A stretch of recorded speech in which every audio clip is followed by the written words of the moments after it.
በስመ አብ ወወልድ ወመንፈስ ቅዱስ አሐዱ አምላክ አሜን። በስመ አብ ወወልድ ወመንፈስ ቅዱስ አሐዱ አምላክ አሜን። በስመ አብ ወወልድ ወመንፈስ ቅዱስ አሐዱ አምላክ አሜን። የልዑል እግዚአብሔር ቤተሰቦች፣ የእናታችን የእመቤታችን የቅድስት ድንግል ማርያም ወዳጆች በእግዚአብሔር ሰላምታ እንደምናመሻችሁ አሜን። ምሕረት ቸርነቱን አብዝቶ እስከዚህ ሰዓት ያደረሰን የአባቶቻችን አምላክ ልዑለ ባሕርይ እግዚአብሔር ስሙ የተመሰገነ ይሁን። እግዚአብሔር አምላካችን በቀሪው ሰዓት ከመካከላችን እንዲሆንልን፣ እንዲያስተምረን፣ እንዲመክረን ቅዱስ ፈቃዱ ይሁንልን። ባለፈው ክፍለ ጊዜ ኦርቶዶክሳዊ የጾታ ትምህርት መማማር ጀምረን ነበር። በዚያ ትምህርታችን የተመለከትነው በሰፊው ስለ ብቸኝነት ነበር። የብቸኝነትን ጊዜ እንዴት ማሳለፍ አለብን የሚለውን በዝርዝር ተመልክተን ነበር። በመጨረሻም ለጋብቻ ወይም የህይወት አጋራችን እንዲሆን የምናስበውን ሰው በመምረጥ ሂደት ውስጥ የእግዚአብሔር ድርሻ ምንድነው፣ የኛ ድርሻ ምንድነው የሚለውን በጥቂቱ ተመልክተን ነበር። የመጀመሪያው የአንድ ለኔ የተዘጋጀ ሰው አለ የሚለው አስተሳሰብ ምን ያህል ብዙ ውዝግቦች የሚያመጣ እንደሆነና እግዚአብሔር ለይቶ አንድ ሰው ለአንድ ሰው ብሎ አልመረጠም፣ ግን ሁሉንም የሚያዘጋጀው ማን ነው? እግዚአብሔር ነው የሚለውን በሰፊው ተመልክተን ነበር። እግዚአብሔር ይመርጥልኛል ወይም ምልክት ይሰጠኛል፣ ራእይ የሆነ ነገር ያሳየኛል ብሎ ማሰብ እጃችን ላይ ያለን ነገር አለመጠቀም እንደሆነ፣ መስፈርት ማውጣት በሃይማኖት እንዴት ይታያል የሚለውን እምነትን የሚያሳይና ክብርን ማወቅ የሚያሳይ መሆኑን ተመልክተን ነው ያቆምነው። ወደ ዛሬ ትምህርታችን እንሄዳለን። እግዚአብሔር አምላካችን እንዲያስተምረን ቅዱስ ፈቃዱ ይሁንልን። የመጀመሪያው እንደው ከባለፈው ስለ መስፈርት ስንነጋገር ካነሳናቸው ነገሮች አንድ ሁለት ነገሮች እንጨምርና ወደ ዛሬ እንሄዳለን። ባለፈው እንደተባባልነው እግዚአብሔር ለአንድ ሰው የጋብቻ አጋሩ ወይም የትዳር አጋሩ የሚሆነውን ሰው በመምረጥ ሂደት ውስጥ ቀጥተኛ እጁን አያስገባም። ነገር ግን ሁሉን ያዘጋጀ እሱ ነው። እነዚያን ሰዎች ወደ ህይወታችን እንዲመጡ ያደርጋል። የመምረጥ ኃላፊነት እና መብት የተሰጠው ለሰው ነው። ፍሪ ዊሉን አልነካም። እግዚአብሔር ነፃ ነው። ሰው አጋሩን መምረጥ ይችላል። ከዛ ውጭ ግን የሰው ድርሻ ደግሞ አለ። ይህንን መጀመሪያ እንዳትረሱ ነው። ሌላው ባለፈው አንስተን የነበረው ሶልሜት በአማርኛ ምንድን ነው? እስቲ ሶልሜት በአማርኛ ምንድን ነው? የነፍስ አጋር፣ የትዳር አጋር ከሚለው የመጣው ጥሩ ነው። እና ባለፈው እንደነገርኳችሁ በእኛ ቤተክርስቲያን መጽሐፈ መነኮሳት የሚባል መጽሐፍ አለ እና የነፍሳችን ነፍሷ የሚለው አምላካችን ኢየሱስ ክርስቶስን ነው። ይሄ ስያሜ የሚገባው ለማን ነው? ለክርስቶስ ነው። ለነፍሳችን ትክክለኛ ነፍሷ ሊሆን የሚችል እሱ ነው። አዳምና ሔዋን ዕፀ በለስን አትብሉ ተባሉ፣ ዕፀ በለስን በሉ። በበላችሁ ጊዜ ሞትን ምን ትላላችሁ? ትሞታላችሁ ስለተባሉ ልክ አዳምና ሔዋን ዕፀ በለስን እንደበሉ እዛው ወድቀው ሞቱ አይደል? ሞቱ አልሞቱ? ግን ምንድነው የተባሉት? በበላችሁ ቀን ምን ትላላችሁ ተብለዋል። ግን በበሉ ቀን አልሞቱ። ሁለቱም ኖረው ቆይተው አርጅተው ነው የሞቱት። ለምንድነው ታዲያ ትሞታላችሁ የተባሉት ሲባል የነፍስ ሞቷ ከእግዚአብሔር መለየት ነው። እስመ ሞት አለ ነፍስ ርሂቅም እግዚአብሔር ይላል። ስለዚህ የበሉ ቀን የሞቱት ከነሱ ማን ስለተለየ ነው? እግዚአብሔር ስለተለየ ነው። የነፍሳችን ነፍሷ እሱ ነው ማለት ነው። በእኛ ቤተክርስቲያን ትራይኮቶሚ የሚባል ኮንሰፕት አለ። ነፍስ፣ ስጋ፣ ነፍስና መንፈስ ይባላል። ሰው ከእግዚአብሔር ሲጣላ ነፍስ አለው፣ ግን መንፈስ ይለየዋል። የእግዚአብሔር ረድኤት ይለየዋል። ከእግዚአብሔር ሲታረቅ ደግሞ መልሶ እግዚአብሔር ከሱ ጋር ይሆናል። ስለዚህ የነፍሳችን ነፍስ የሚባለው አምላካችን ኢየሱስ ክርስቶስ ነው። ወደ ዛሬ ትምህርታችን እንሄዳለን። እግዚአብሔር እንዲያስተምረን ቅዱስ ፈቃዱ ይሁንልን። ስለዚህ መስፈርት ማውጣት ይቻላል፣ ይገባል፣ ተገቢ ነው። ግን መስፈርቱ ስጋዊ መስፈርት አለ፣ መንፈሳዊ መስፈርት አለ። እነዚህን ሁለት መስፈርቶች እናያለን። ግን ባለፈው ስንነጋገር እግዚአብሔር እጁን አያስገባም ሲባል እንደው ጨርሶ እግዚአብሔር ምንም አይመለከተው ማለት አይደለም። እንዳልኳችሁ ብዙ ሰዎች ይኖራሉ። እነዚያን ሰዎች የፈጠረውም ወደኛ የሚያመጣው ማን ነው ብለናል? እግዚአብሔር ነው። ይህን ሁል ጊዜ መርሳት የለብንም። ታዲያ ሰዎች እግዚአብሔር ከፈቀደን የሚጋቡት፣ ካልፈቀደው አይጋቡም ይባላል አይደል? ሁሉ ነገር የሚሆነው በማን ፈቃድ ነው? በእግዚአብሔር ፈቃድ ነው። ታዲያ ይሄ አሁን የተማርነው ትምህርት ከዚህ ጋር እንዴት ሊታረቅ ይችላል? የእግዚአብሔር ፈቃድ ነው የሚባለው ታዲያ ምኑ ነው ሲባል አንድ ነገር መሆኑ ራሱ የእግዚአብሔር ፈቃድ መሆኑን ያሳያል። በዓለም ላይ የሚሆኑት ነገሮች ሁሉ የእግዚአብሔር ፈቃድ ናቸው ብለን እናምናለን። ግን እስቲ ይህንን በደንብ ጥርት ለማድረግ ለምሳሌ አንድ በዓለም ላይ የሚሆነው ነገር ሁሉ በእግዚአብሔር ፈቃድ ነው ብለን እናምናለን። በዓለም ላይ የሚሆኑ ጥሩ ነገሮች አሉ። ለምሳሌ እኛ የተቸገረ ብንረዳ የረዳ ነው በማን ፈቃድ ነው? ደግሞ ዱላ ይዘን ወይ መሳሪያ ይዘን ውጭ ያሉ ሰዎችን ብንጨፈጭፍ በማን ፈቃድ ነው? ሁሉ ነገር የሚሆነው በማን ፈቃድ ነው? ስለዚህ ዱላ ይዘን ውጭ ያሉ ሰዎችን ብንመታ በማን ፈቃድ ነው? ሁሉ ነገር የሚሆነው በማን ፈቃድ ነው? አሁን ክፉ ሲሆን አይ ይሄ እንኳን ሁሉም ነገር የሚሆነው በማን ፈቃድ ነው ብላችኋል? በእግዚአብሔር ፈቃድ ነው። በዓለም ላይ የሚከናወነው ሁሉ እግዚአብሔር ያልፈቀደው አይሆንም፣ ግን ይወደዋል ማለት አይደለም። የኛ ቤተክርስቲያን ቅዳሴ ላይ ሰምታችሁ ከሆነ ፈቃድህንና ውድህን እንድንሰራ ስጠን እስቲ በሉ። ፈቃድህንና ውድህን ይለያያል። ዊልና ፐርሚሽን ማለት ነው። ለምሳሌ አንድ ሰራተኛ ከስራ ከሚሰራበት መስሪያ ቤት እስከ 11 ሰዓት ሰርቶ የሚወጣ ከሆነ ዛሬ ፍቀድልኝ ብሎ አለቃውን ቀደም ብዬ ልውጣ 10 ሰዓት ልውጣ ቢል እሺ ብሎ ፈቀደለት። በሌላ ቀን ደግሞ ዛሬ የሥራ ስሜቴ በጣም ስለተነሳሳ የሚል እንኳን የለም፣ ያው ለምሳሌ ነው። እስከ 12 ሰዓት ሰርቼ ቆይቼ ሊድ አለ፣ ተፈቀደለት። ስንቴ ተፈቀደለት? ሁለቱ ይለያያሉ አይለያዩ? ስራ ሰዓት ቀንሼ ልውጣ ሲል ፈቅዷል አልፈቀደም? ይወደዋል አይወደው? ግን ይፈቅድለታል። እሺ ውጣ ይለዋል፣ ግን ደስ አይለውም። ጨምሬ ልስራ ሲልስ ይፈቅደዋል ወይስ ይወደዋል? ፈቅዶታልም ወዶታልም። ምድር ላይ የሚከናወኑ ነገሮች ሁሉ በማን ፈቃድ ናቸው? ግን እግዚአብሔር ይወዳቸዋል ማለት አይደለም። አንድ ሰው መልካም ስራ ሲሰራ ይህንን ነገር እግዚአብሔር ፈቅዶታል ወይ? እሱ ካልፈቀደው ምንም ስራ መስራት አይችልም። ስለዚህ እግዚአብሔር ፈቅዶታል። ወዶታል ወይ? አዎ ወዶታል። ለምን? መልካም እንድንሰራ የማን ፈቃድ ነው? የእግዚአብሔር ፈቃድ ነው። ክፉ ስራ ስንሰራስ ፈቅዶታል ወይ? አዎ ፈቅዶታል። እሱ ካልፈቀደው ልክ ልንሰራ ስንል እጃችንን እዛው አድርቆ ማስቀረት ይችላል። እንድንሞት ማድረግ ይችላል። ማስቆም ይችላል። እያየ ዝም ማለቱ እግዚአብሔር ምን አለው ይባላል? ያን ክፉ ነገር ምን አለው? ፈቀደው። ግን ወዶታል? ለምሳሌ ፈርዖንን እግዚአብሔር ልቡን አደነደነው ይላል። ሕዝቤን ልቀቅ አለ። ሙሴን ላከው። ሕዝቤን ልቀቅ ብሎ ተናገረ። እግዚአብሔርም የፈርዖንን ልቡን አደነደነው። እምቢ አለ ፈርዖን ይላል። ልቡን ምን አደረገው እንዴ? ራሱ እያደነደነ ራሱ ልቀቅ ማለት ምን ማለት ነው ሲባል ፈርዖንን በግድ እንዲለቅ ማድረግ ይችላል አይችልም? እግዚአብሔር እየቻለ ዝም ማለቱ ልቡን ምን አለው ተባለ? አደነ። ለምሳሌ ባልና ሚስት ሲጣሉ ይሄን ልጅ አጠገብከው ትላለች ሚስት። ይሄን ልጅ እያበላሸው ነው ስትል ተበላሽ አልከው ማለት አይደለም። ልትቀጣው፣ ልትቆጣው፣ ልታስቆመው ስትችል ምን አልከው? ታውከው ማለት። ስለዚህ እግዚአብሔር የፈርዖንን ልብ አደነደነው ማለት ፈርዖንን አሁን ልቀቅልሃለሁ በሙሴ በኩል አንተ እምቢ በል እያለ ሁለቱንም ሮል እየተጫወተ እንደዛ ማለት አለ። ግልጽ ነው አይደለ? አደነደነው ማለት ሊያስቆመው ሊያስገድደው ሲችል ምን አለው? ዝም አለው። ስለዚህ ምድር ላይ የሚሆኑ ነገሮች ሁሉ በማን ፈቃድ ናቸው? ግን ይወዳቸዋል ማለት አይደለም። ስለዚህ ቅዳሴያችን ምን አለ? አቤቱ ፈቃድህንና ውድህን እንድንሰራ ስጠን። ፈቃድህን ብቻ ሳይሆን የወደድከውንም ጭምር እንድንሰራ ለሁላችን ይስጠን እግዚአብሔር። ስለዚህ ባልና ሚስት በጋብቻቸው የሚሆነው ሊጋቡ የሚችሉት እግዚአብሔር ሲፈቅድ ነው። አዎ ሲፈቅድ ነው። ግን እገሌ ለገሊት ትሁን ብሎ አይመርጥም። አንዳንድ ሰዎች በቃ ለአንተ የምትሆነዋን መርጦ የሚሰጥህ እንደዛ ከተባለ ምን ችግር ይመጣል መሰላችሁ? ለምሳሌ ጥሩ የሆነ ሰው ዲዘርቭ የሚያደርገው ልክ እንደሱ ምን የሆነ ሰው። ስለዚህ እግዚአብሔር እገሌ ጥሩ ነው ለሱ ጥሩዋን ብሎ ከሰጠ ጥሩ ለጥሩ ሲመራረጡ ምድር ላይ የሚቀሩት እነማን ናቸው ማለት ክፉ ነው ማለት። ስለዚህ በጣም ብጥብጥ ነው የሚፈጠረው። ስለዚህ እኛ በመረጃ እጥረትም ቢሆን ክፋቱን ሳናቅም ቢሆን በራሳችን ውሳኔ ተመራርጠን ነው ዓለም ሰላም የምትሆነው እንጂ አሁን እያንዳንዱ ሰው እስከ መጨረሻው ቢተዋወቅ እኮ አይጋባም። እስከ መጨረሻው ክፉ ጎኑንም ጥሩ ጎኑንም እና በማናቀው ነገር አንድ አካባቢ ያሉ ሰዎች በጣም ከመተዋወቅ ሊናናቁ ይችላሉ። ይህንንም ጠባያችን እግዚአብሔር ስለሚያውቅ እጁን ቀጥታ እዚህ ውስጥ አያስገባም።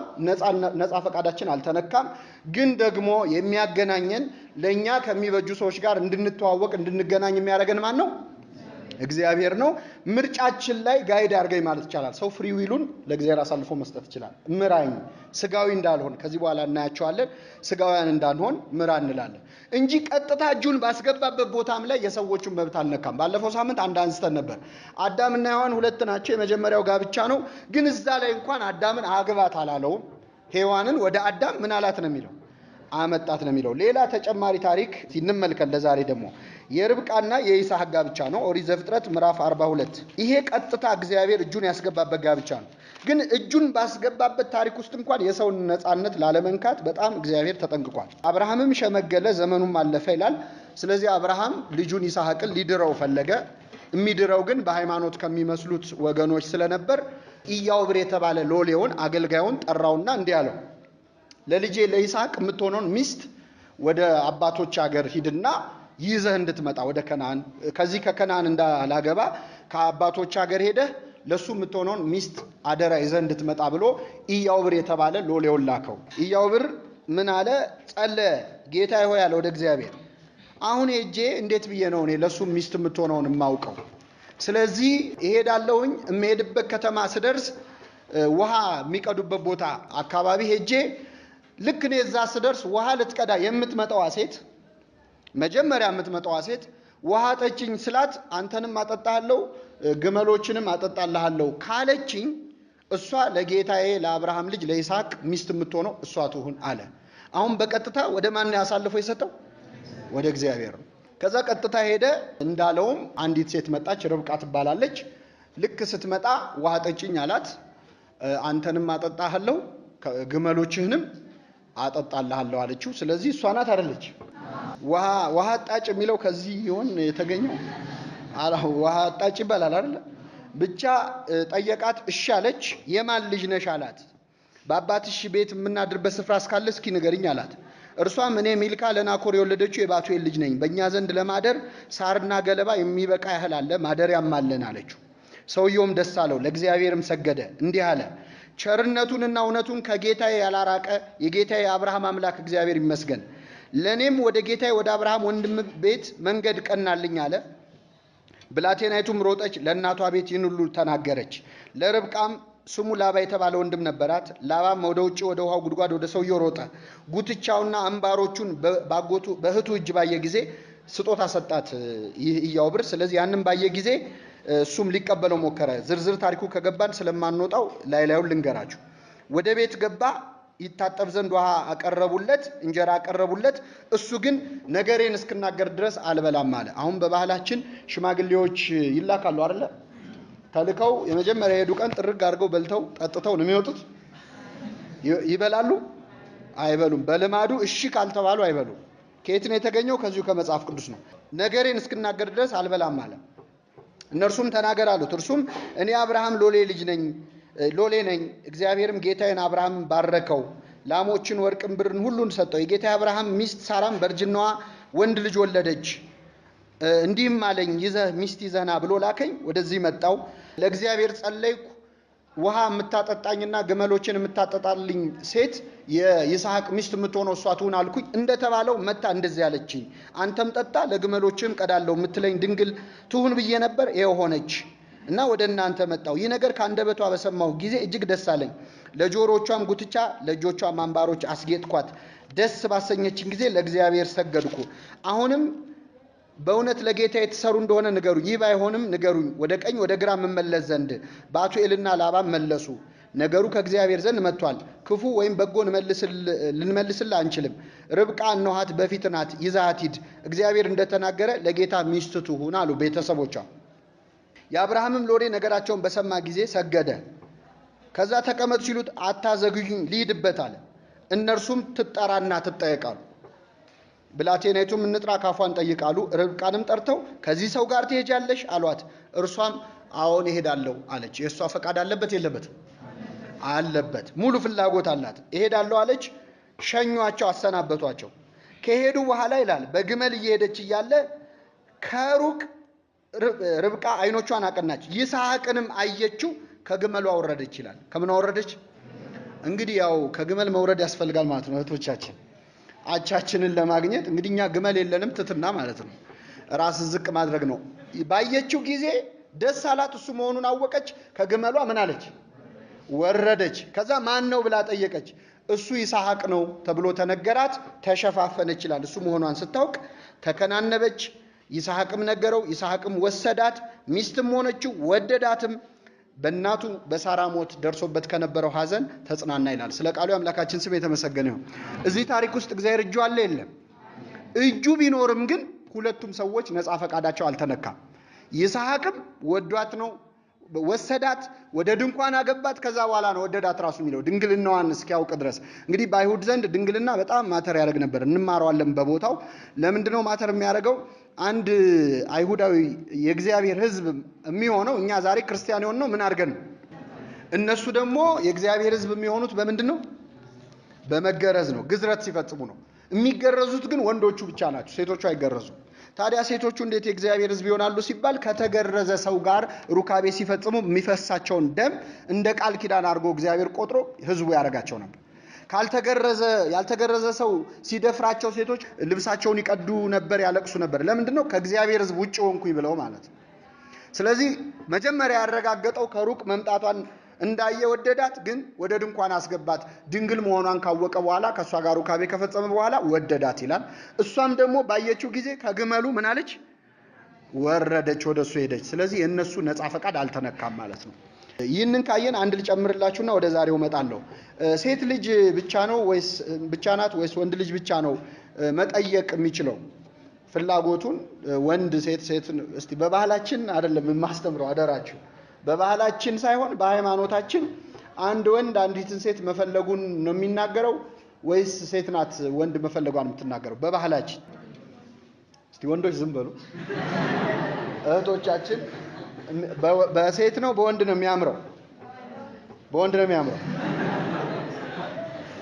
በጣም መጠንቀቅ ያለብን ባህልንና ሃይማኖትን በጣም ለይተን ማየት አለብን። ባህላችን ምን ይላል፣ ሃይማኖታችን ምን ይላል ነው። ያው እኛም ራሳችን የባህላችን ተጽዕኖ ውጤት ነን አይደለ? ስለዚህ እንደ ባህል እንዴት ይታያል? ግን እዚህ የምንማረው ባህላችንን ሳይሆን ሃይማኖታችንን ነው። በሃይማኖት ወንድም ሴትም የመጠየቅ ክልከላ የለባቸው። በመጽሐፍ ቅዱስ ወንዶች ሲጠይቁ ይበዛል። በብዛት የጠየቁት ወንዶች ናቸው፣ የመጀመሪያውን እርምጃ የተራመዱት። እንደዚሁም ባለፈው ስንማር ጋብቻ የቤተ ክርስቲያንና የክርስቶስ አንድነት ምሳሌ ነው ብለናል አይደል? የማንና የማን እና ቤተ ክርስቲያንና ክርስቶስ ሲመሰሉ ደግሞ የወንዱን ቦታ የያዘው ማን ነው? ክርስቶስ ነው። የሴቲቱን ቦታ የያዘችው ማንች? ቤተ ክርስቲያን። ክርስቶስ ለምንድን ነው ሰው መሆኑ ከሆነ ያዳነን? ለምን ሴት ሆኖ ሰው አልሆነ? ወንድ ልጅ ሆኖ ከሚወለድ ለምን ሴት ልጅ ሆኖ አልተወለደም? ለምንድን ነው ቤተ ክርስቲያንን ስታብራራ ምስጢር አያሰናብተውም? ወይም ሜታፎሪካል ኮሬክትነስ ይባላል። እሱ ሴት ሆኖ ቢሆን ኖሮ ሰው የሆነው ቤተ ክርስቲያን ሙሽራይቱ መሆን አትችልም ነበር፣ ይምታታ ነበር፣ ሁሉ ነገር ይመሰቃቀላል። ስለዚህ እሱ ወንድ ሆነ፣ የሴቷን ቦታ የያዘችው ማንች? ቤተክርስቲያን ናት። ቤተክርስቲያን ደግሞ የኛ እናት ነች። እኛ የተወለድነው ከማን ነው? ስለዚህ ሜታፎሪካሊ ልክ አይመጣም ነበረ። መውለድ የሴት ሮል ባዮሎጂካሊ የምትወልደው ሴት ስለሆነች ቤተክርስቲያን የሴቱን ቦታ ወንድ፣ የወንዱን ቦታ ደግሞ ክርስቶስ እንዲይዝ እሱ በወንድ አካል ሰው ሆነ ማለት ነው። ስለዚህ በዚህ ታሪክ ውስጥ ሌላ የምንማረው ክርስቶስ ነው ወደ ቤተ ክርስቲያን የመጣው ወይስ ቤተ ክርስቲያን ነች ሰውን ብላ አምላክን ወደ እሱ አይጎተተችው? እሱ ነው ወደኛ የወረደው ወይስ እኛ ነን ወደ እሱ የወረደው? ስለዚህ ሮሉን ወንዱ ቢጫወተው ይሻላል ማለት ነው። ገብቷችኋል አይደል? ከዚህ ምሳሌ አንፃር ከቤተ ክርስቲያንና ከክርስቶስ አንፃር ካየነው ሁልጊዜም ወንዱ ሴትን ቢጠይቅ ክብር ነው። በመጽሐፍ ቅዱስ ግን ሴት ልጅ የጠየቀችበት ታሪክ አለ። መጽሐፈ ሩት የሚባል መጽሐፍ አንብቡ። መጽሐፈ ሩት ላይ ጠየቀች ብቻ አይደለም የሚለው፣ በሌሊት ሂጂና አለቻት አማቷ ስትመክራት። በሌሊት ሂጂ፣ መጀመሪያ ታጠቢ ተቀቢ፣ እስቲ በሉ ታጠቢ ተቀቢ፣ ልብስሽን ልበሽ። ሶስት ነገሮች ናቸው ማለት ነው። ይሄም በደንብ ያዙት። መታጠብ ያስፈልጋል፣ መቀባት ማማር ያስፈልጋል ነው መጽሐፍ ቅዱስ ላይ የተጻፈው ነው። ታጠቢ ተቀቢ፣ ልብስሽን ልበሽ፣ በሌሊት ሂጂና ተኝቶ እያለ ከእግሩ በታች ተኝ። እኩለ ሌሊት ላይ ይነቃል። እኩለ ሌሊት ላይ ሲነቃ እባክህን ዋርሳ ይሁን ወይም አግባይ ማለት ነው ብለሽ ንገሪው ያናግርሻል አለቻት። ይህንን ተከትላ ሩት ታጠበች፣ ተቀባች፣ ልብስን ለበሰች፣ ከቦዔዝ እግር ስር ተኛች። በሌሊት ከእንቅልፉ ሲነቃ አናገረች፣ ከእግሩ በታች ተኛች። ይሄ መንፈሳዊ ትርጉም አለው በነገራችን ላይ፣ ስጋዊ ብቻ አይደለም። ቦዔዝ የክርስቶስ ምሳሌ ነው። ቦዔዜማ ሩት የኛ የክርስቲያኖች ምሳሌ ነው። ሙሽራ የሆነው ከክርስቶስ ጋር እንዴት ነው? ታጠቢ ተቀቢ ልብስሽን ምን በይ። ታጠቢ የተባለው ጥምቀት ነው፣ ተጠምቀን ነው። ተቀቢ ሜሮን ተቀብተን ነው፣ የመንፈስ ቅዱስ ጸጋ። ልብስሽን ልበሺ፣ ጸጋ መንፈስ ቅዱስን ልበሺ። ከእግሩ በታች ተኚ፣ መቃብሩን እመኚ፣ ስላንቺ ብሎ መሞቱን እመኚ ነው። እኩለ ሌሊት ላይ ሲነቃ ጠብቀሽ አናግሪው ደግሞ እኩለ ሌሊት ላይ ሞትን ድል አድርጎ ምን ማለቱ ነው? መነሳቱን ተብሎ የመንፈሳዊ ትርጉም አለው። በስጋዊው ብቻ አይደለም ማየት ያለብን ማለት። ስለዚህ ሴቲቱ የመጀመሪያውን እርምጃ ብትወስድ መጽሐፍ ቅዱስ አይከለክልም፣ የሚከለክል ሕግ የለም። ሴት ልጅ ፍላጎቷን ብትገልጽ የሚከለክል መጽሐፍ ቅዱስ ላይ የተጻፈ ሕግ የለም። ወደ ዛሬ ትምህርታችን እንሄዳለን። እግዚአብሔር በቸርነቱ እንዲያስተምረን ቅዱስ ፈቃዱ ይሁንልን። የጋብቻ መስፈርቶች ብላችሁ ያዙ። የጋብቻ መስፈርቶች እንግዲህ ለምናገባው ሰው ማንነት መስፈርት ስናወጣ የምናወጣቸው መስፈርቶች አሉ። መንፈሳዊ መስፈርት አለ፣ ስጋዊ መስፈርት አለ። ሁለቱም እጅግ በጣም አስፈላጊ ናቸው። ምክንያቱም ስጋዊ መስፈርት አያስፈልግም ማለት አይቻልም። ምክንያቱም የምንጋባው በስጋ ነው በነፍስም። ከሞተ በኋላ መቼስ አይጋባም ሰው። ስለዚህ ስጋና ነፍስ ሳይለያዩ ነው። ግን ጉዳዩ የበለጠ ስጋዊ ነው። እኛም መንፈሳዊ ነን እንጂ መንፈስ አይደለም ማለት።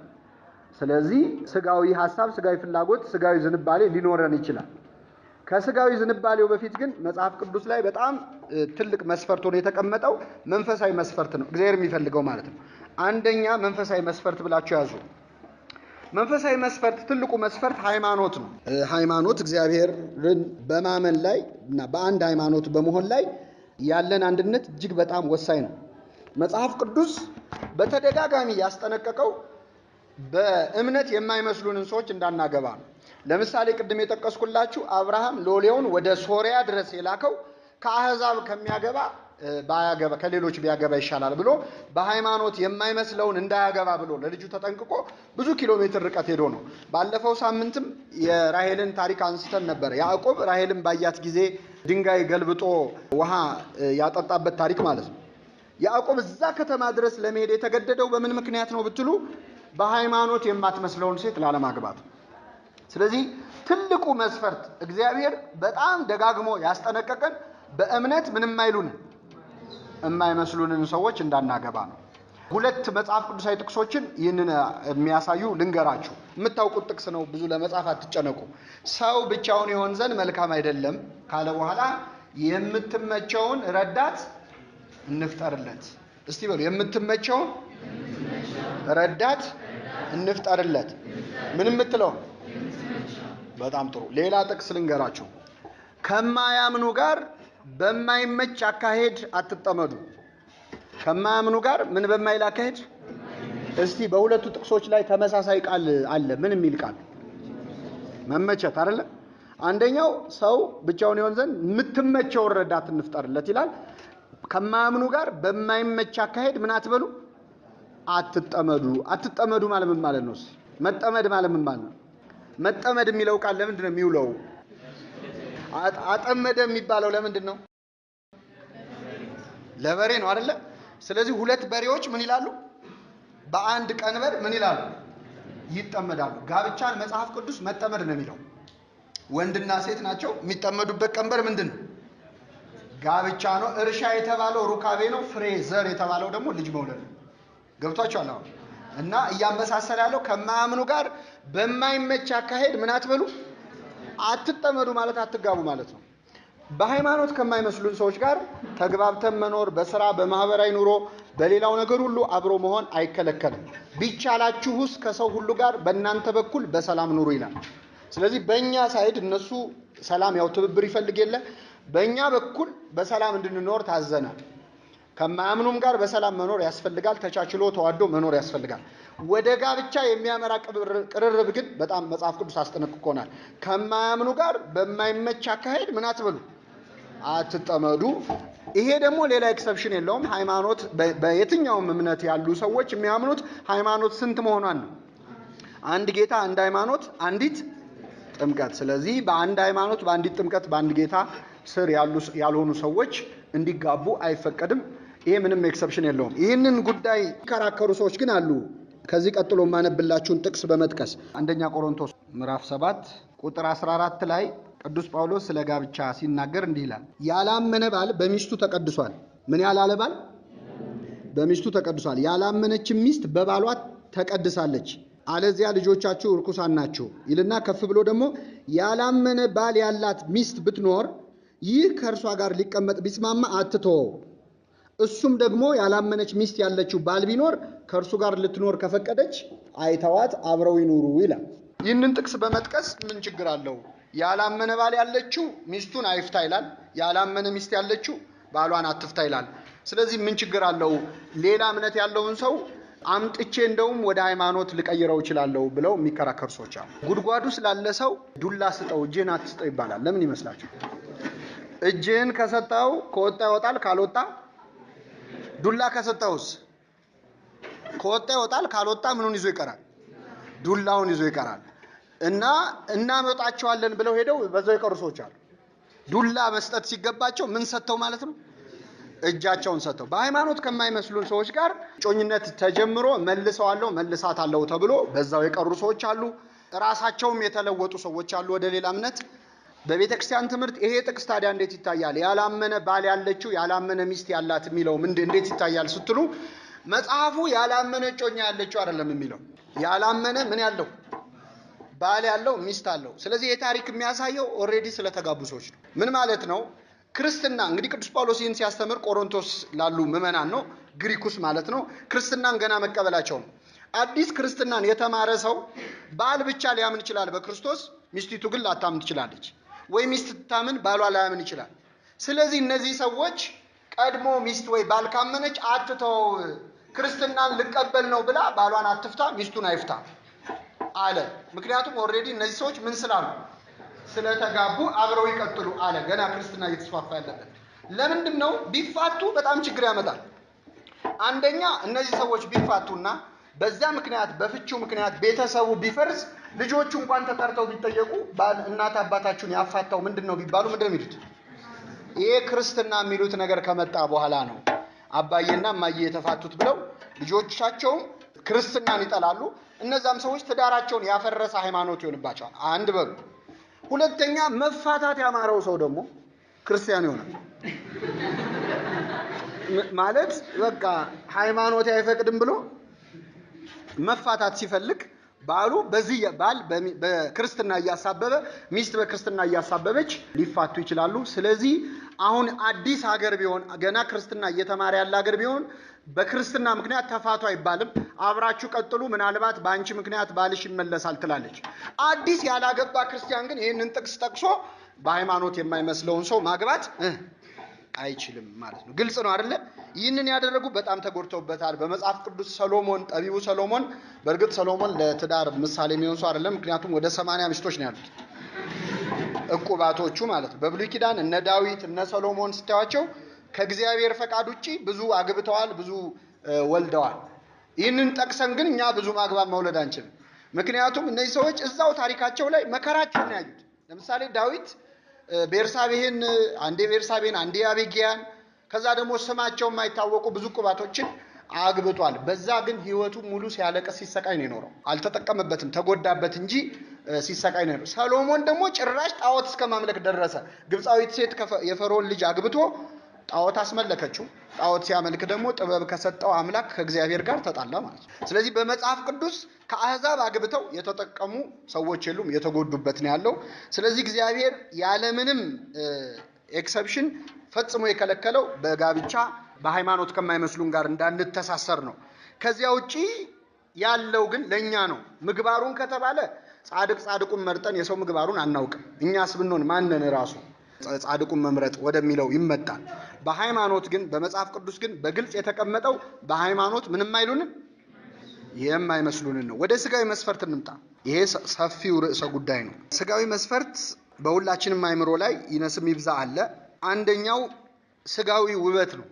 ስጋዊ ውበት ነው። እንግዲህ ውበትን ለምንድን ነው ያስቀደምነው? ስጋዊ ውበት የስጋዊ መስፈርት ላይ ዓለማችን ከመጠን በላይ ኢንተርቴን የምታረገው ውበትን ስለሆነ ነው። የሚዘፈንለት ስለ ውበት ነው እንጂ ስለ አለማማር የሚዘፈን ዘፈን ሰምታችሁ ታውቃላችሁ?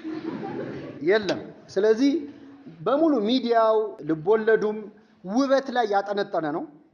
አሁን ያለንበት ዘመን ደግሞ በጣም በቃ ውበት ራሱ ኢንዱስትሪ ስለሆነ ከመጠን በላይ ይሰበክለታል፣ ይወራለታል። ስለሌላ ስለ ስብዕና፣ ስለ ውስጣዊ ማንነት፣ ስለመሳሰለው ነገር ከሚነገረው ስለ ውበት የሚነገረው ይበዛል። ሰዎች ስለ ጥፍራቸው፣ ስለ ተቀቡት ቀለም፣ ስለለበሱት ልብስ 1 ሰዓት 2 ሰዓት የሚያወሩ ሰዎች አሉ። ይህንን ብቻ ርዕሰ ጉዳይ አድርገው ማለት ነው።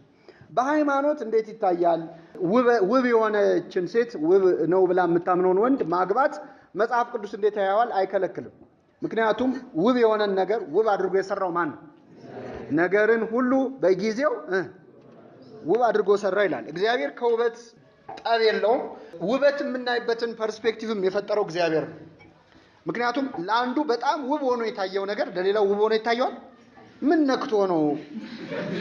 አንዱ ያደነቀውን ሌላው ምን ነክቶ ነው ይላል።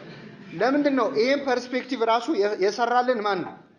እግዚአብሔር እንደየተመልካቹ ነው። ስለዚህ እግዚአብሔር ከውበት ጸብ የለውም። የተዋበ ነገር አይነቀፍም። መጽሐፍ ቅዱስ ላይ የምናውቃቸው ጋብቻዎች ላይ የተዋበች ነበረች፣ እንዲህ ነበረ የሚል መልኩ፣ ውበቱ፣ ተክለ ቁመናው እንዲህ የሚል አለ ብዙ።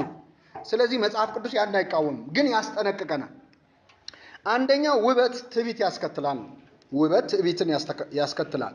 ትንቢተ ሕዝቅኤል ምዕራፍ 28 ከቁጥር 17 ላይ ስለ ዲያብሎስ የተጻፈውን እስቲ ልብ በሉ። ዲያብሎስ የወደቀው በውበቱ የተነሳ ነው። በውበትህ ምክንያት ልብ ኮርቷል ይላል። በውበትህ ምክንያት ምንህ ኮርቷል? እንዴት ነው የዲያብሎስ ውበቱ? ልክ እንደኛ አፍንጫው ምኑ ልንል አንችልም። ለምን? ረቂቅ ነው፣ አይጨበጥም፣ አይዳሰስም፣ መልአክ ነው። ግን ከሌሎች ይልቅ ብሩህ ያማረ ነበረ። በእነሱ እይታ፣ በመላእክት አይን እጅግ የተዋበ ያማረ ነበር። የተዋብኩ ያማርኩ ነኝ ማለቱ ከእግዚአብሔር ከዋክብት በላይ ቤቴን ሰራለሁ አልክ፣ ከሌሎች በልጣለሁ አልክ፣ ስለዚህ ተዋረድክ ይላል። ስለዚህ ውበት ትዕቢት ይኖረዋል በራሱ። የመጀመሪያው ፈተና ውብ ነኝ ብሎ የሚያስበውን ሰው ነው የሚፈትነው። ውጫዊውን ተውትና ከውስጥ ትዕቢት አለ። ውበት ዝሙትን ያስከትላል። ማለት ከብዙ ሰው ጋር መሆን እችላለሁ ፖቴንሻሊ ብሎ ስለሚያምን ያ ሰው ስለሚታበይ ትዳሩ ህይወቱ ስቴብል አይሆንም። ከውበት ጋር የሚመጡ በጣም ብዙ ነገሮች አሉ። አንዲት ሴት ውብ ስትሆን፣ አንድ ወንድ ውብ ሲሆን ውበቱን የሚመለከት አድናቆት ሲበዛበት ውዳሴ ከንቱ ይትለአካ ለዝሙት ይላል መጽሐፈ መነኮሳት። ውዳሴ ከንቱ ወይም ከንቱ ውዳሴ የዝሙት ተላላኪ ነው ይላል። የምን ተላላኪ ነው? ስለዚህ በሚመጣው የውዳሴ ንግግር፣ የሙገሳ ንግግር በውበት ምክንያት ብዙ ሰዎች ትዳርና ስቴብል የሆነ ህይወት መኖር ሳይችሉ ቀርተዋል። ዓለምም ውበትን ትሸጠዋለች፣ ትነግድበታለች። ልክ ውበት ሲረግፍ ትጥለናለች እንጂ ከሚገባው በላይ ውበት የሚሰበክበት ዓለም ላይ ነው ያለነው። ስለዚህ ውበት ክፋት ባይኖረውም ግን ውበትን ታስጠነቅቃለች ቤተክርስቲያን። ከመጠን በላይ ውብ ነኝ ብሎ ማሰብንና ውበትን መምረጥን በጣም ታስጠነቅቃለች። ይሄ አንደኛው ቁም ነገር ይሄ ነው። ሁለተኛው ይሄ ሲባል ግን ውበት ያላቸው ሁሉ ደግሞ ዘማውያን ናቸው፣ ውበት ያላቸው በሙሉ ትዕቢተኞች ናቸው ማለት ነው አይደለም። በቤተ ክርስቲያን ታሪክ እጅግ ውብ የነበሩ ግን ደግሞ እጅግ ቅዱስ የነበሩ ሰዎች አሉ። ውበታቸው ለቅድስናቸው እንቅፋት ያልሆነባቸው ማለት ነው። በጣም ውበት የነበራት በውበቷ ብዙ መከራ የደረሰባት ሰማዕት አለች ቤተ ክርስቲያናችን። ማነች? ቅድስት አርሴማ። ቅድስት አርሴማ ያ ሁሉ ህይወቷ ላይ የደረሰው መከራ በሙሉ የደረሰው በውበቷ ምክንያት። ንጉሥ ሊያገባት ፈለገ። እሷ በድንግልና መኖር ነው የምትፈልገው። እምቢ አለች። ንጉሱ ብሎ ሲያቅተው ወታደር ላከባት። አገረ ገዢ አንተ አገር ሸሽታለች አምጣት ብሎ ላከባት። የተላከው አገረ ገዢ ደግሞ ሲያያት እሱ ደግሞ ወደዳት። ስለዚህ እኔ ላግባሽ፣ እኔ ጋር ላስቀርሽ ብሎ ደግሞ መዋዋል ጀመረ ከሷ ጋር። እምቢ አለችው። ከአቅም በላይ ሲሆንባቸው ያንን ሁሉ መከራ አድርሰው ቅድስት አርሴማ በሰማዕትነት አልፋለች። በረከቷ ይደርብን። ውበታቸውን ለእግዚአብሔር የሰው ማለት ነው። መንፈሳዊ ውበታቸው ከስጋዊ ውበታቸው የበለጠ ንጽህናቸውን ላለማጣት ሰማዕታት የሆኑ ሰዎች አሉ። ሌላው ቅዱስ ዘካርያስ የሚባል ሕፃን አለ በቤተክርስቲያናችን። ሕፃኑ ዘካርያስ ምን ሆነ መሰላችሁ? ገና ወደ ገዳም ሲገባ 14 ዓመቱ ነበር እድሜው። ስንት ዓመት? በ14 ዓመቱ አባቱ ይዞት ወደ ገዳም ይገባል። ባልና ሚስት ነበሩ። ሲለያዩ እኔ ወደ ገዳም ገባለሁ ሲል ሚስትየው አንድ ሴት ልጅ ወሰደች፣ እሱ ደግሞ ወንዱን ልጅ ወሰደው። ሕፃኑ ዘካርያስ ይባላል። እና ይህንን ሕፃን ይዞት ወደ ገዳም ሄደ። ወደ ገዳም ልክ ይዞት ሲገባ መነኮሳቱ ተቀበሉ። ከዛ በኋላ ምን አሉ?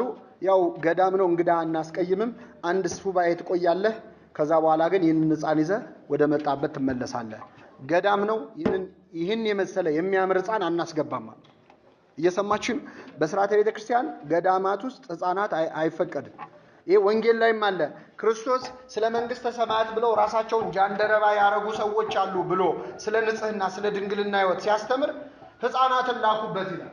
ስለምን እያስተማረ ያለ? ስለ ድንግልና ማለት ህዝቡ እጅ አውጥተው እንዴ ማግባትስ ጥሩ አይደል እንዴ ብለው ከመጠየቅ የጋብቻ ፍሬ የሆኑ ሕፃናትን መልቀቅ አይሻልም? ወደ ክርስቶስ ላኩበት ይላል። ልክ ሕፃናት ሲመጡ ግን ሐዋርያት ዞር በሉ ብለው አባረሯቸው። እሱ ስለ ንጽህና ስለ ድንግልና እያወራ እነሱ ሕፃናትን ላኩና እንዳይረብሹም ጭምር እና ዛሬ ድረስ በሥርዓተ ቤተክርስቲያን ገዳማት ውስጥ ሕፃናት እንዲመጡ አይፈቀድም። ገዳማት ውስጥ የሰርግ ስነ ስርዓት አይካሄድም። አንዳንዴ ወጪ ለመቀነስም ሰዎች ገዳም ሄደው ማግባት ደስ ይላቸው።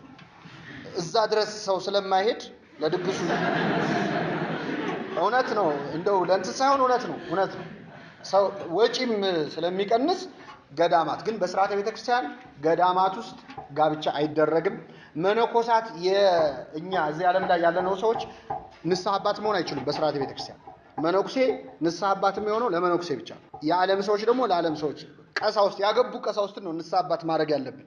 እኛ ያገባው ሰው ለመነኩሴ ንስሐ ልጅ ይሆንና በጋብቻ ያለበትን ችግር እያወራ ፈተና ይሆነዋል ማለት ነው። ስለማያውቀው ሕይወት እየነገረ ማለት ነው። ይሄ ስርዓቱ አይፈቅድም እና ይህንን ሕፃን ይውጣልን አሉ። እንደዚህ የሚያምር ሕፃን አይተን አንደኛ የመውለድ ሐሳብ ይመጣባቸዋል። ሁለተኛ የሕፃን መልክ እንደ ሴት መልክ ነው፣ ሌላ ፈተና ቢያመጣም ስለዚህ ይውጣልን አሉ። ይህንን ሲወያዩ እዛ ቁጭ ብሎ ይሰማል ዘካርያስ። ስንት ዓመቱ ነው አልኳችሁ? ከሰማ በኋላ 7 ቀን ነው የተፈቀደለት። አንድ ቀን ወጣና ድስት ከገዳሙ ዕቃ ቤት ወስዶ ውሃ ጨመረና ወደ በረሃ ሄደ። ከዛ እዛ በረሃ ላይ ያንን ውሃ አፈላውና ፊቱን በዛ በንፍር በእሳት ውሃ አቆሳሰለው ማለት ነው። ፊቱን አቁስሎ ተመልሶ ወደ ገዳም መጣ። ከዛ ሲመጣ ሲያዩት ደንግጠው ማን ነው እንደዚህ ፊቱ የሚያስፈራ ሰው ብለው ሲታወቁ ሲያውቁት ሕፃኑ ልጅ ነው። ምን ሆነ ነው አሉት። ሲሉት ይህ ውበቴ ዛሬ ከመነኮሳት ማህበር ካስወጣኝ ነገ ከእግዚአብሔር መንግስት ያስወጣኛል። ስለዚህ እዚህ ገዳም መቆየት ፈልጋለሁ። ይሄው አሁን ስታዩኝ ፊቴ የተበላሸ ነው፣ እዚህ ገዳም መቆየት አልችልም ማለት ትማልም መጻይከ ከመሰብ ትናንት የመጣው እንደ ሰው ነው። የምሰ መጻይከ ከመመላክ እግዚአብሔር ዛሬ የመጣው እንደ እግዚአብሔር መልአክ ነው። አንተ ሕፃን ነህ ግን ለኛ አባት ነህ ብለው በዛ ገዳም እድሜውን ሙሉ እንዲያሳልፍ ፈቅደውለታል። በረከቱ ይደርብን። ስለዚህ ውበታቸውን መስዋዕት አድርገው የሰጡ ሰዎች አሉ ማለት ነው። እኛ ስለ ውበት ነው ምንዘፍነው ምናሞግሰው እንጂ ቤተክርስቲያን ውበትን ከቅድስና ጋር ውበትን ከንጽህና ጋር የያዙ ብዙ የተጋደሉ ሰዎች አሏት እና ውበትን መርጦ ውበትን አይቶ መምረጥ ክፋት አለው ወይ? የለውም። አንድ ወንድ ውበቷን አይቶ አንዲት ሴት ውበቱን አይታ መምረጥ አትገደድም። ግን ማስጠንቀቂያ አለው።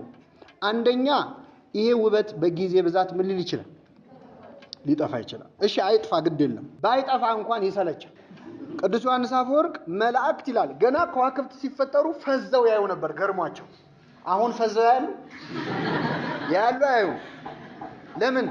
እንኳን እነሱ እኛም ማናይ ሰለቸን ማለት አንድ ነገር ፈርስት ኢምፕሬሽን ሁሌ አይኖረውም እኮ አይደለ? መጀመሪያ ስናየው የተሰማን ስሜት ሁሌ አይኖረንም። ስለዚህ ውበት አይቶ ወደዚህ ሕይወት የገባ ሰው ሲቆይ ከውበት በኋላ የሚመጡ በጋብቻ ብዙ የሚመጡ ነገሮች አሉ። ውበት የማያስፈልግበት ነገር ይበዛል ጋብቻ ላይ። ለፎቶው ለጊዜው ለምኑ ሊያምር ይችላል ውበት። ከዛ ሕይወት ውስጥ ሲመጣ ብዙ ነገሮች አሉ። መታመም አለ። የቤት ኪራይ ሲወዘፍ ያኔ ውበት ደስ ይላል። ለታመመ ሰው ውበት ሊያበሳጨው ሁሉ ይችላል። እሱ እዚህ ወገቡን ይዞ እሷ ተኳኩላ ብሎ ሊበሳጭ ይችላል። ስለዚህ ለጊዜው አሁን ወጣትነት ላይ ያለው ችግር ስታምር ሲያምር ምን ተብሎ ይመራረጥና የህይወት ትክክለኛ ገጽታ ሲመጣ ውበት ቦታ አይኖርም። ጭራሽ ውበትን ብቻ መስፈርት አድርገው ወደ ጋብቻ የገቡ ሰዎች ለሌላ ሰው ሁሉ ይመክራሉ። ቆንጆ እንዳታገባ ስንት ችግር አለ ብለው የራሳቸውን ልምድ እየጠቀሱ ቁንጅናን ከክፋት ጋር መልክ ብቻ እያሉ ወደ ሌላ ጥላቻ ይመጣሉ። ያዕቆብ ራሔልን አይቶ መውደዱ አልተጠየቀበትም። ግን ራሔልን ወደዳት። መጀመሪያ ሊያገባት ፈለገ። ባለፈው ያልኳችሁን መስዋዕትነት ከፍሎ ወደ አባቷ ሄደ፣ ወደ ላባ ተጠቀመበት። ራሔልን መውደዱን ሲያቅ ብዙ ስራ አሰራው። በጣም ላባ እጅግ ብልጥ ሰው ነበር። ቅድም ምናልባት አስተውላችሁ ከሆነ ርብቃን ሊያገባ ሚስት ይዞለት ሊመጣ የአብርሃም ሎሌ መጥቶ ነበር ብለናል አይደል? ኢያኦብር ሲመጣ የእጅ አምባር ሲሰጣት ላባ ተባባሪ ሆኖ ነበር። ሌላ ምን ይደረግልህ ብሎ ለእኔም የሆነ ነገር ከሰጠኝ ነው። በጣም ጥቅመኛ ሰው ነበር። መጨረሻ ላይ ድጋሚ የርብቃና የይስሐቅ ልጅ ያዕቆብ ወደዛ ቤት ሲመጣ ራሔልን እንደወደዳት ልክ ሲያውቅ ይህንንማ ኢንቨስት ላድርግበት ብሎ አሰበ። የዚህን ሰው ፍላጎት ለምን ስራ ላውለው ይችላል። ከዛ ምን አለው? ከብቶችን ጠብቃለሁ። ማግባት ታገባለህ፣ ግን 7 ዓመት መጠበቅ አለብህ። ስለዚህ ለ7 ዓመት እረኛ ሆኖ ያለ ደሞዝ ስንት ዓመት? 7 ዓመት ጠበቀ። ልክ ከጠበቀ በኋላ አጋባው። ጫጉላ ቤት ሲገባ ሲመለከታት ታላቅ እህቷ ነች። በውበቷ የተማረከባት ሳትሆን ሌላኛዋ እህቷ ነች ታላቁ። ከዛ እንዴ ምን ሆነ ነው አለው። አይ በአገራችን የበኩር እያለ ሁለተኛ ልጅ ምን አይልም አይዳርም። አሁን ለሷ አዝኖ እንዳይመስላችሁ። እሷን ካገባ ጥሎት ይሄዳል። ጥሎት ከሄደ ሰራተኛ የለውም፣ እረኛ የለውም። ስለዚህ በአገራችን ልማድ በኩር ነው የሚቀድመው ለበኩር።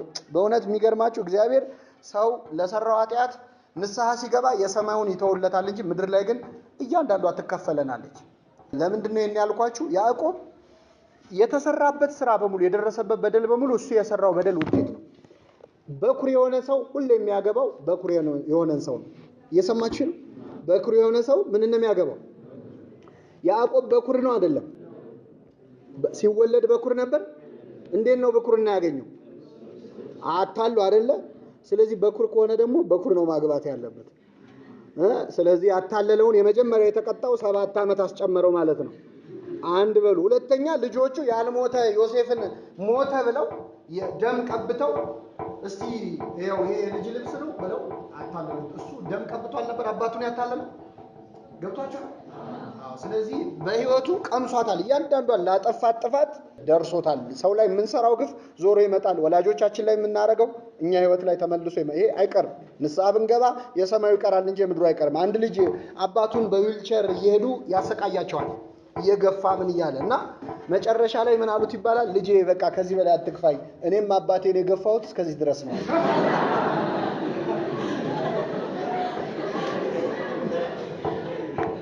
ምንድነው ሐሳቡ ምንድነው?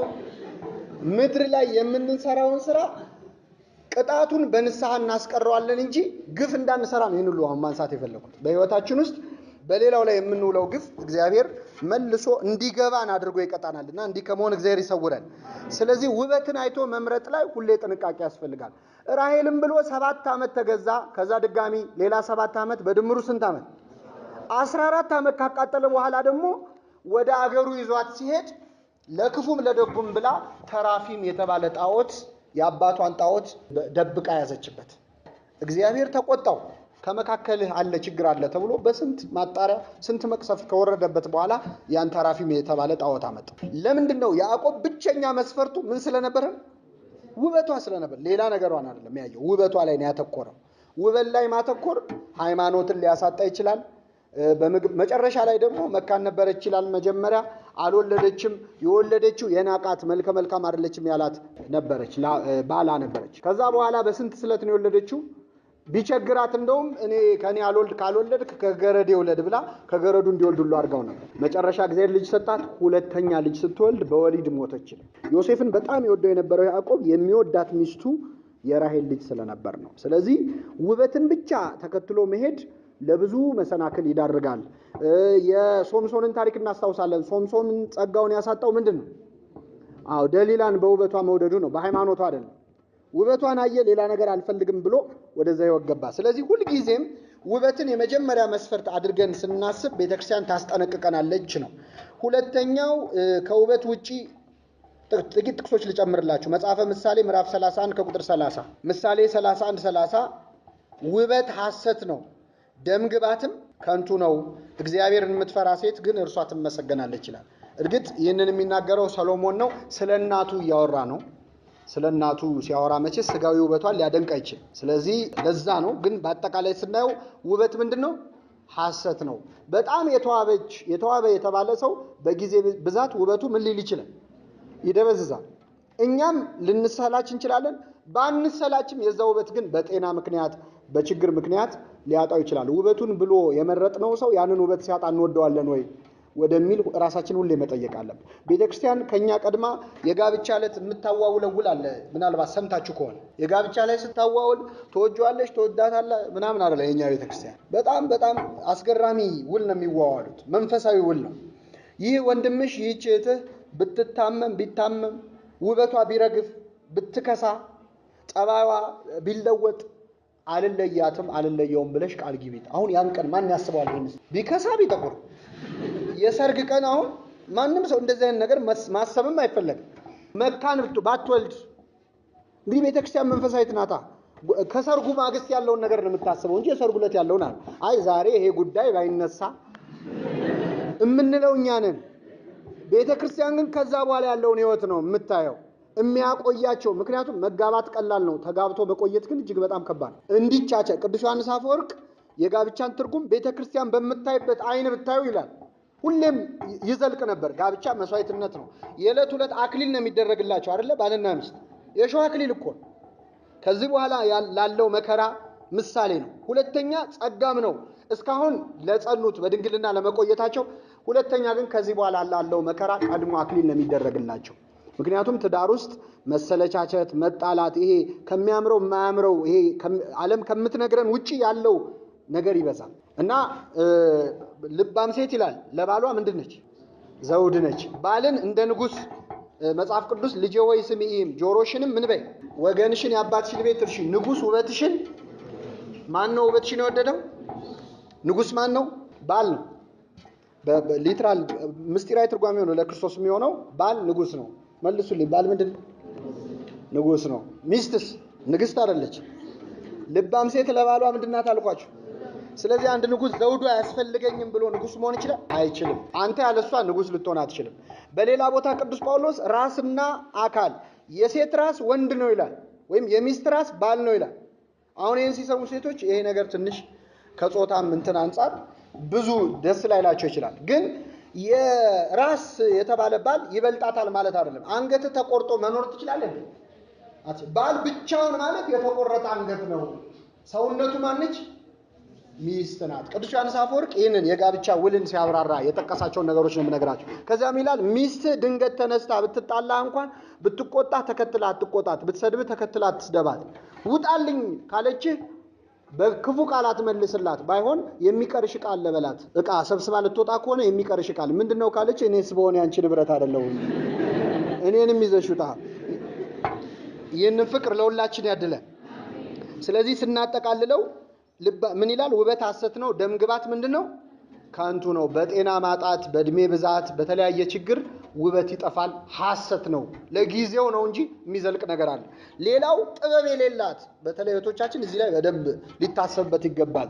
የፋሽን ኢንዱስትሪው በጣም የአንድን ሴት በቃ ሴት ልጅ ብቸኛ ኳሊቲዋ ውበት እስኪመስል ድረስ ሌላ ምንም ፕሮቫይድ ማድረግ እስከማትችል እስኪመስል ድረስ ሙሉ በሙሉ የሚወራው ስለ ውበት። ግን ውበት ከጥበብ ጋር መሆን አለበት።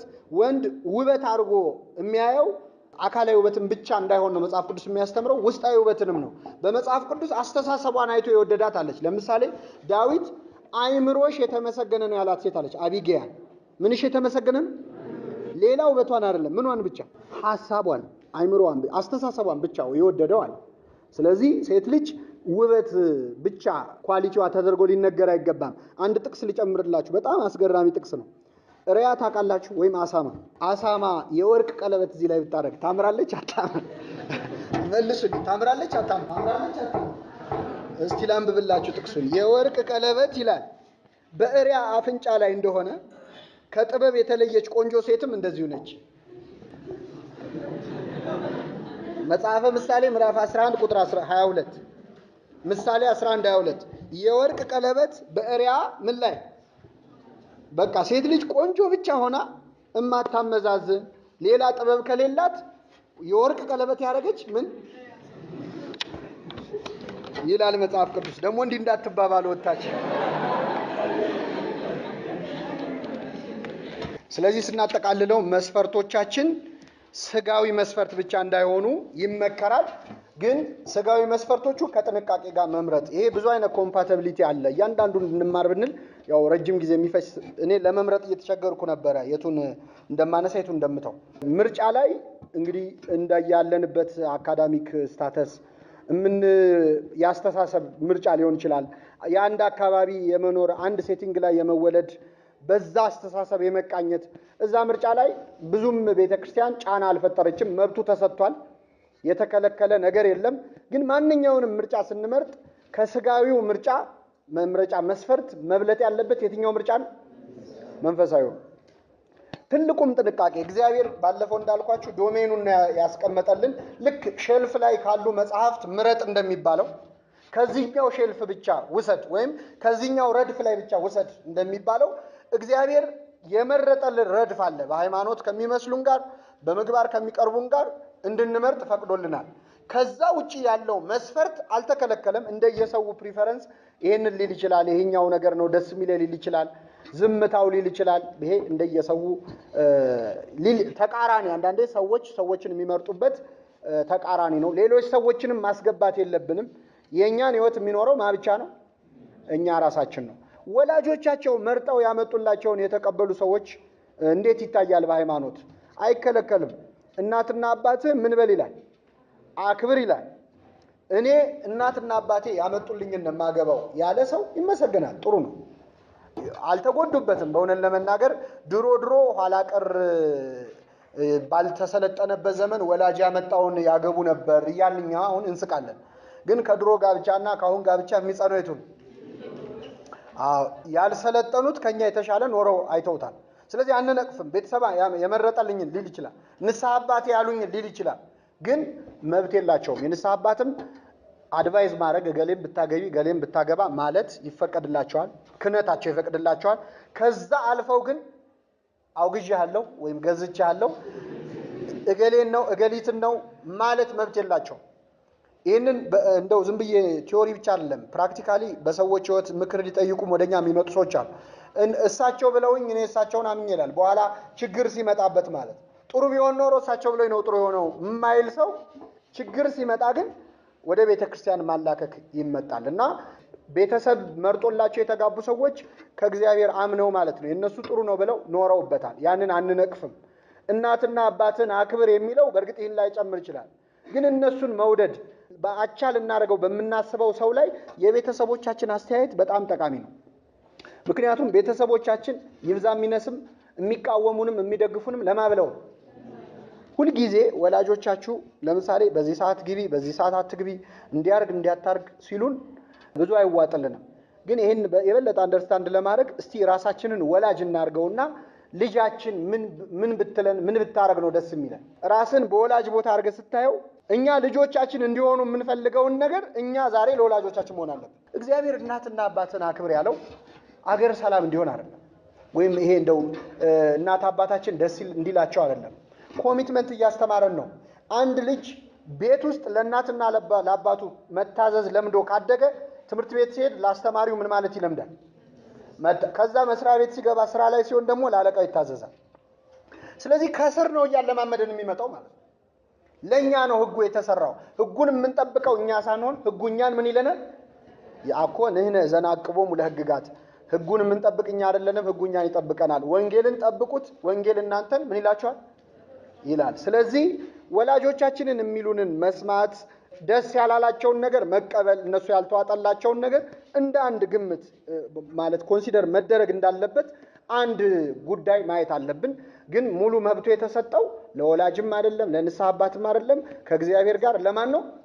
ለራሳችን ነው። ስለዚህ ጉዳዩ በደንብ አስበንበት የምንወስነው ውሳኔ እንዲሆን ነው።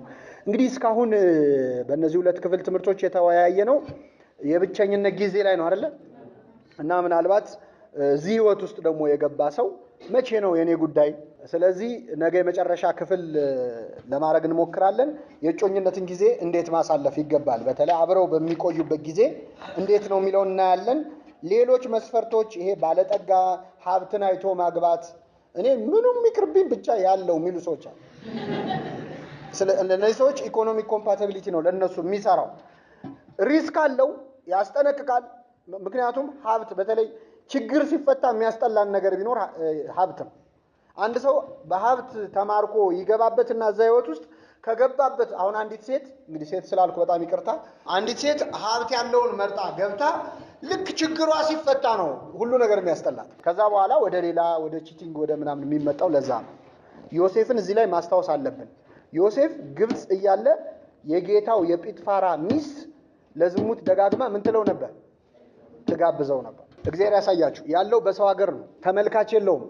አይ እኔ የሰው ሀገር ሰው ነኝ፣ ከሀገሩ የወጣ ከሀገሩ እስኪመለስ ቢጭኑት አህያ ቢጋልቡት ፈረስ ይባላል። ስለዚህ እኔ ለምን ተስማምቼ አልኖርም ብሎ ዝሙት መፈጸም ይችል ነበር።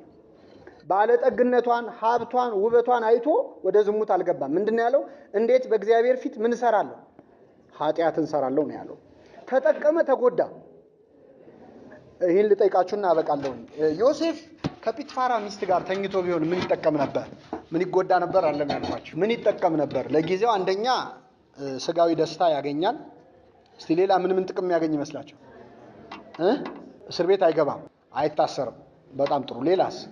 እንደው ፍትፍት ምናምን የምታጎርሱ አይመስላችሁ? እንደው ሽማነቱ በቃ ጥሩ ምግብ፣ በጣም ጥሩ ነገር ነው ያነሳው ወንድማችን። ጊዜያዊ ደስታ ያገኛል ከሷ ጋር፣ እስር ቤት አይገባም እና እዛ ቤት ለውሽሟ የምታደርገው ማንኛውን ጥሩ ነገር ሊያገኝ ይችላል መሰለን እንጂ እንደዚህ ለመሆኑ ግን እርግጠኛ አይደለም። ይቺ ሴት አንድ ቀን አብራው ተኝታ አይነን ላፈር ብትለው ትችላለች? አችል ተፈራርሟል፣ ተጋብቷል እንዴ? ባሏን የካደች ሴት አንድ አይሁዳዊ ባሪያ ከሷ ጋር ተኝቻለሁ ብሎ የፍርድ ቤት ነው የሚከሰው። አልፈልግም ብትለው ከዚያ ውጪ የልቧን ካደረሰች በኋላ ብታሳስረውስ ደፈረ ይብል አይተናል። በኋላ ያሳሰረችው እኮ ከልቧ ብትወደው አታሳስረውም ነበር አይደል? ስለዚህ ጊዜያዊ ጥቅሙ ምንም ቢሆን እርግጠኛ መሆናችን። ዮሴፍ ግን አንደኛ በሰቀቀን ነበር የሚያልቀው። ከዚህ ሴት ጋር ተኝቶ ቢሆን ባሏ ጲጥፋራ በሌላ ነገርም ተበሳጭቶ ሲመጣ ኮስተር ካለ ምን ብሎ ነው የሚያስብ? ሰማ ማለት ልባር ሌሎች አገልጋዮች ሲንሾካሾኩ ሲሰማ በቃ ኃጢአተኛ የሚያሳድደው ሳይኖር ይሸሻል ይላል። ምንም ቢለው ሳይኖር ስራው ማለት ነው። ከዚያ ባሻገር እስር ቤት አይገባም ነበር ከሷ ጋር ቢሆን አይደለ? እስር ቤት ገባ። እስር ቤት በመግባቱ የሰዎች ህልም ፈታ። ህልም በመፍታቱ ፈርዖን ሌላ ህልም አለመ። ተጠራና ዮሴፍ በግብጽ ላይ ከፈርዖን ምክትል ንጉስ ሆነ። ከዚህ ሴት ጋር ተኝቶ ቢሆን ኖሮ ይነክስ ነበር። ለመንገስ የት መግባት አለበት? እስር ቤት መግባት። ስለዚህ የነፍሱን ተውት። እኔ ስለ ነፍስ አይደለም። በስጋ ዮሴፍ ከዚህ ሴት ጋር ባለመተኛቱ ተጠቀመ ወይስ ተጎዳ? እጅግ በጣም የተጠቀመ በስጋ ማለት ነው። እና ህግ እግዚአብሔር በመጠበቃችን ንጽህና በመጠበቃችን የሰማዩን ተውትና በምድር የምንጠቀመው እኛ ነን። ለጊዜው ብለን ለጊዜያዊ ደስታ ለጊዜያዊ ስሜት የሆነ ነገር ለማለብ ብለው ሰዎች ይገቡና እድሜ ልክ ትልቅ ጸጋ ትልቅ ዋጋ ያጣሉ። በትንሽ ነገር ይቀራሉ። ጠጅ አሳላፊ ሆነው ይቀራሉ። የጲጥፋራ ቤት የፈርዖን ቤት መሆን ሲችሉ ማለት። በሚመጣው በነገው ትምህርታችን የጮኝነት ጊዜ ላይ ምን መደረግ አለበት፣ እንዴት እናሳልፍ የሚለውን አሳጥረን እንማራለን። የሰማነውን በልቡናችን ያሳድርብን።